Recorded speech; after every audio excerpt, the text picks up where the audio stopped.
I thought I was just helping her with her lawn, but the way she smiled and said, "Come inside, I need you," changed everything. The air smelled like summer, warm grass, a hint of dust, and the sweet, green scent of the hedge I'd just trimmed. Sweat ran slowly down the back of my neck as the mower hummed over her lawn, the sound steady and almost meditative. This was supposed to be a quick favor. She'd mentioned last week that her mower had broken down, and I'd offered to help. But if I was honest, part of me didn't mind the excuse. She was my neighbor, mid-40s, elegant without trying, the kind of woman who carried herself like she'd seen the world and learned to walk through it on her own terms. I'd caught myself noticing small things about her lately. The way her laughter always came from deep in her chest, how she tucked her hair behind her ear when she was thinking, the calm way she spoke that made everyone else slow down to match her. I turned off the mower and wiped my forehead with the back of my hand just as I heard her voice behind me. "You work too hard," she said with a soft laugh. I glanced back to see her standing on the porch, holding 2 glasses of iced tea. The sun caught her hair, turning it gold at the edges. She was barefoot, wearing a light sundress that swayed gently in the breeze, and for a moment I forgot to answer. "Guess I don't know how to do it any other way," I said, grinning as I walked toward her. She held out the glass, condensation running down her fingers. When I took it, her hand brushed mine, just a passing touch, but enough to make me suddenly aware of the quiet between us. "You didn't have to do all this," she said, her voice softer now. "But I'm glad you did. It's been hard to keep up with everything lately." I shrugged, taking a sip of the tea. It was cold and perfectly sweet, the ice clinking softly as I lowered the glass. "It's no trouble. Besides, it looks better now." She smiled then, not just polite, but warm, like it reached somewhere deeper. For a second, I thought she was about to say something else, but instead she stepped closer, brushing a blade of grass from my shoulder with her fingertips. "There," she said quietly. It was such a small gesture, but it felt intimate. Her touch lingered for just a fraction longer than necessary, and when she pulled back, I felt the ghost of it still there. I finished my drink and set it on the porch rail, the hum of the mower still in my ears and my heart beating just a little faster than before. This was just an ordinary afternoon, but it didn't feel ordinary anymore. I had just finished coiling the mower cord when I noticed her still standing on the porch, leaning against the railing with her glass in hand. The sun had shifted lower, throwing a warm glow across the yard, and she was watching me with a look that felt different. Not rushed. Not casual. Something about the quiet between us stretched, like the whole neighborhood had gone still just to see what would happen next. When I stepped closer, she tilted her head slightly, her smile soft but unreadable. Then, with a kind of gentle certainty, she said, "Come inside, I need you for a second." For a heartbeat, I just stood there, glass still cold in my hand, wondering what exactly she meant. Inside her house, the air was cooler, carrying the faint smell of coffee and lemon polish.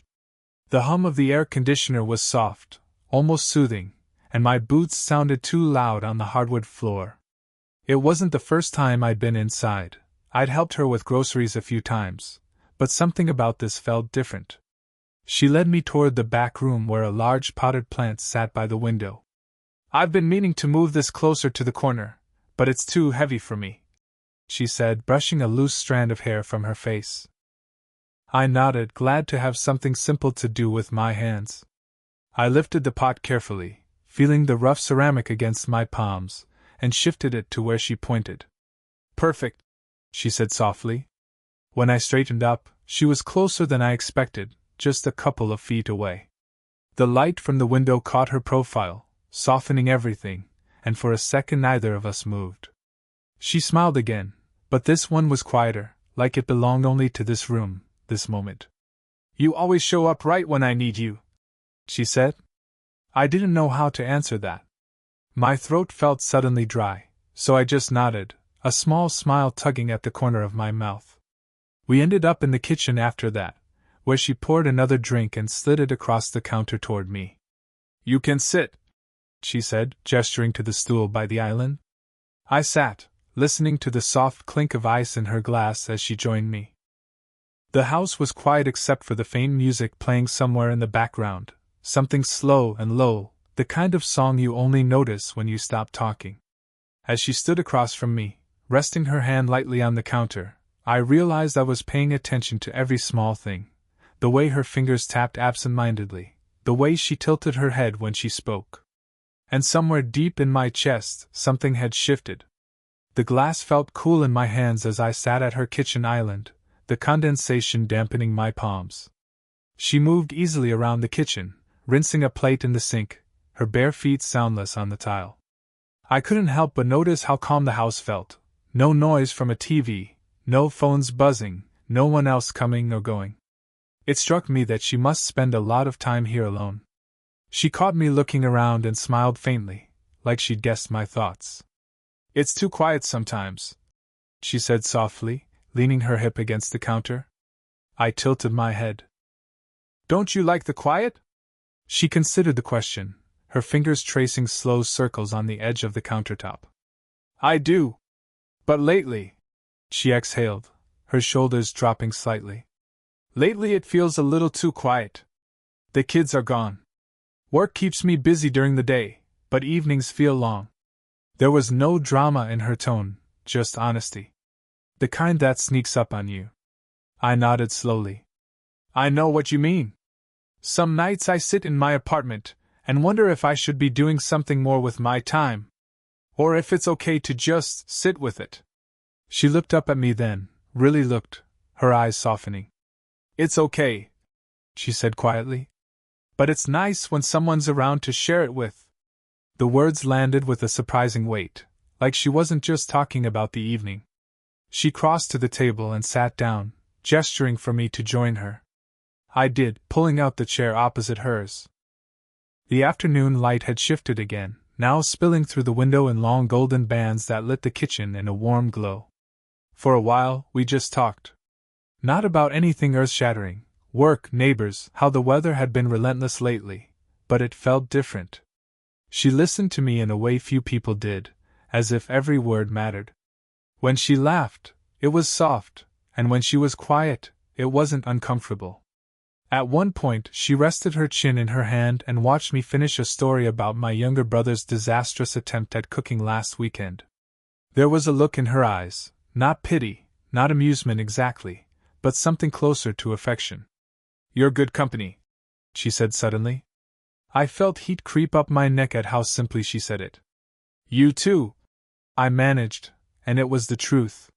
For a moment neither of us spoke. The sound of a clock ticking somewhere in the house filled the silence. It didn't feel awkward. If anything, it felt like a pause the moment needed, as if the house itself was holding its breath. And just then, sitting there across from her, I realized I wasn't thinking about mowing lawns anymore. I was wondering what it meant to be the person she wanted around when the evenings felt too quiet. The shadows in the kitchen had lengthened by the time I finally stood to leave. I hadn't meant to stay that long, but the quiet conversation had made the hours slip by almost unnoticed. "Thanks for the tea," I said, setting the empty glass gently on the counter. She walked me toward the door, her steps unhurried. "Thank you for the help," she replied, and I could hear something softer in her voice now, not just politeness, but gratitude. Maybe more than gratitude. I reached for the doorknob, but before I could open it, she rested her hand lightly on my forearm. The touch stopped me. It wasn't a grip, just a warm, steady weight, enough to make me turn and meet her eyes. For a moment, neither of us said anything. The late sun was spilling across the floor behind her, catching in her hair and making the air around us feel almost golden. "You didn't have to stay as long as you did," she said quietly. I shrugged, suddenly aware of how close we were standing. "I didn't mind." Her hand didn't move. If anything, her thumb brushed the fabric of my sleeve, an absent, almost thoughtful gesture. I felt it like a current running up my arm. Something about the way she was looking at me, steady, searching, made the air feel heavier, charged. It was as though we had both stepped into a moment neither of us had prepared for. Then, almost as suddenly as she touched me, she let go. "Thank you," she said again, but this time her voice was softer, almost shy. I nodded, unable to trust myself to say much else. Anytime. When I finally stepped outside, the air felt cooler than it had all afternoon. The cicadas had started their evening song, filling the yard with sound, but all I could think about was that small moment, her hand on my arm, the way her thumb had lingered, the look in her eyes. Walking home, I caught myself glancing down at my sleeve as if I might still see the impression of her touch there. My chest felt tight in a way I couldn't quite explain, not unpleasant, just aware. By the time I reached my own porch, I knew something had shifted. This wasn't just a neighborly favor anymore. And judging by the way she had stood in that doorway, like she wanted me to stay just a little longer, I wasn't sure she wanted it to be. It was 3 days before I saw her again. I'd been trying not to think about that moment at the door, but every time I passed her house, I caught myself glancing toward the porch, wondering if she was inside, if she remembered the way her hand had rested on my arm. Then one evening, just as the sun was starting to dip behind the trees, she called out to me across the yard. "Got a minute?" She was standing by her driveway, a faint smile on her lips, like she'd been waiting for me to notice her. I walked over, my pulse picking up before I could stop it. "What do you need?" Her hair was pulled back this time, a few loose strands brushing her cheek, and she wore a light sweater despite the warmth. "The gate in the back is stuck," she said. "I was wondering if you could take a look before it gets dark." I nodded and followed her around the side of the house, the evening air filled with the sound of cicadas and the faint smell of freshly watered plants. The gate was old and slightly rusted, and it took both of us to wiggle it loose from the latch. Our hands brushed more than once as we worked, and each time, I felt that same spark from before, small but impossible to ignore. "You make this look easy," she said, her laugh soft but genuine as the gate finally swung free. "Guess I'm getting used to fixing things around here," I teased. She smiled at that, really smiled, and touched my shoulder lightly in thanks. It was such a small gesture, but it sent warmth rushing through me. "Come sit for a minute," she said, nodding toward the small bench on her back patio. We sat side by side, the wooden slats cool against the backs of our legs. For a while neither of us spoke. The evening was quiet except for the hum of crickets and the occasional rustle of leaves. Then she asked me about my plans, school, work, where I wanted to be in a few years. Her questions weren't casual. She listened intently, nodding thoughtfully at my answers, asking follow-ups like she really wanted to know. It felt good to be heard like that. When I asked about her day, she told me a story about a mishap at work, laughing as she did, and I found myself laughing too, not just at the story but at the way her laughter filled the space between us. By the time the first stars appeared, I realized I wasn't thinking about leaving. I was thinking about how easy it was to sit there, about how natural it felt for our shoulders to be brushing, about how much I wanted the moment to last. When I finally stood to go, she walked me to the gate, her hand resting lightly on my back for just a second as I passed through. It wasn't much, but it was enough to make me feel like she just asked me to come back. The sky had been threatening rain all evening, but I didn't expect it to come so suddenly. I was halfway through helping her move a stack of firewood when the first fat raindrops started falling, darkening the patio stones one by one. Within seconds, the drizzle turned into a downpour, the sound of it loud against the roof and leaves. "Quick, inside!" she called, laughing as she grabbed my wrist and pulled me toward the back door. We stumbled inside together, both a little wet, both laughing breathlessly. The house was dim in the storm's early dusk, the sound of rain filling every corner. I brushed my damp hair back, suddenly aware of how close she was standing, just a foot away, her sweater darkened at the shoulders where the rain had soaked through. "You're a mess," she said softly, but there was a smile tugging at her mouth. "So are you," I said, and she laughed quietly, her hand rising almost unconsciously to brush a raindrop from my face. She didn't pull her hand away right away.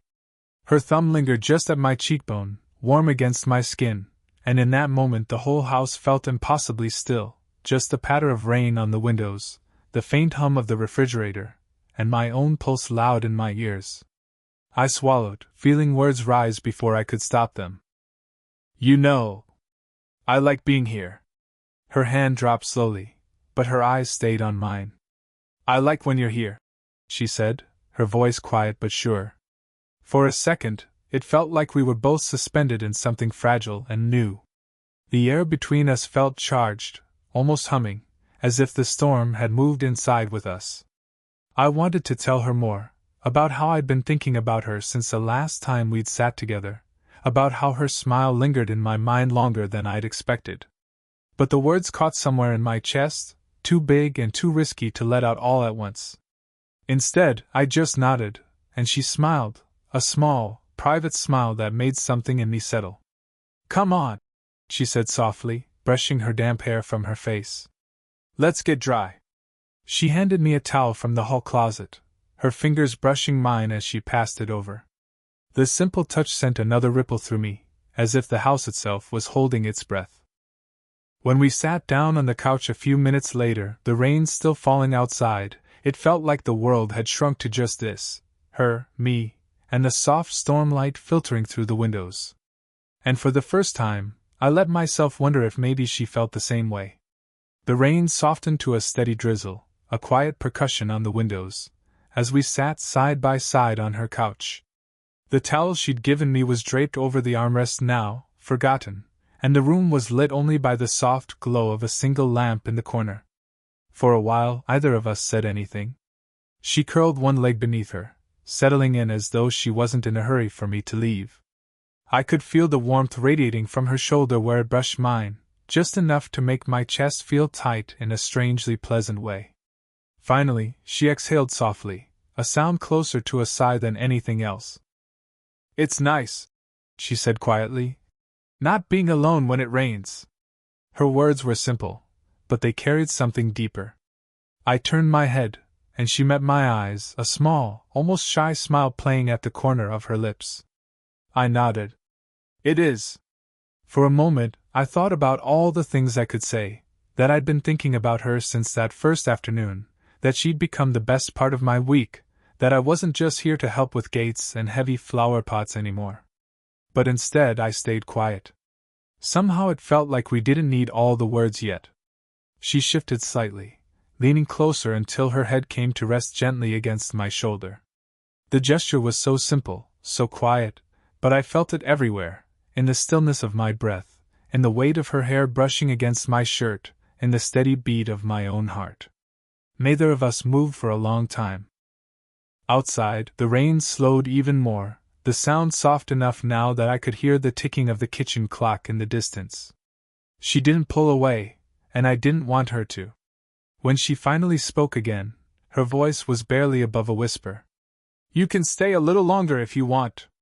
I smiled, my chest warm in a way that had nothing to do with the blanket draped across the couch. I'd like that. We sat there until the rain stopped completely, talking in low voices about small, unimportant things, music we liked, the neighbors, memories that made her laugh so much she had to cover her face with her hand. When it was finally time to go, she walked me to the door, just as she had before. But this time, when she handed me my jacket, her fingers stayed on mine a moment longer. Good night, she said softly. Good night, I echoed, stepping out into the damp night air. As I walked home, the streetlights glinting off the wet pavement, I realized I was smiling. Not because of what had happened, but because of what it meant, that the quiet in her house wouldn't feel so quiet anymore, and maybe either would mine.